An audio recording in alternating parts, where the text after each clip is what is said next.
السلام علیکم۔ پاکستان میں عید الفطر کب ہوگی؟ چاند دیکھنے کے لیے رویتی ہلال کمیٹی کا اجلاس۔ چاند کی رویت پر اب تک کیا کہا گیا ہے؟ اندر کی خبر سامنے آ گئی۔ کیا آپ حالات حاضرہ سے آگاہی حاصل کرنا چاہتے ہیں؟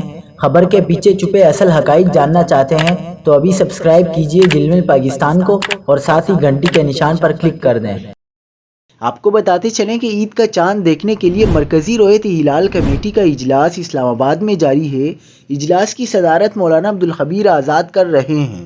اجلاس کی اب تک کی کارروائی کے مطابق پاکستان کے کسی بھی حصے سے چاند نظر آنے کی کوئی بھی مصدقہ شہادت موصول نہیں ہوئی۔ اجلاس کی اب تک کی کارروائی کے مطابق پاکستان کے کسی بھی حصے سے چاند نظر آنے کی کوئی بھی مصدقہ شہادت موصول نہیں ہوئی، لہٰذا اس بات کے امکانات انتہائی روشن ہیں کہ پاکستان میں روزے پورے 30 ہوں گے۔ عید الفطر 21 مارچ ہفتے کو منائی جا سکتی ہے۔ اس سے قبل ماہرین فلکیات نے کہا تھا کہ آج شام چاند کی عمر پاکستان کے تمام علاقوں میں 13 گھنٹوں سے کم ہوگی، جبکہ رویت کے لیے کم از کم 19 گھنٹے درکار ہوتے ہیں۔ اس سے قبل پاکستان کے محکمہ موسمیات نے بھی پیشنگوئی کی تھی کہ اس سال رمضان 30 دن تک جاری رہنے کا امکان ہے، کیونکہ شوال کا چاند 19 مارچ کو نظر آنے کا کوئی امکان نہیں ہے۔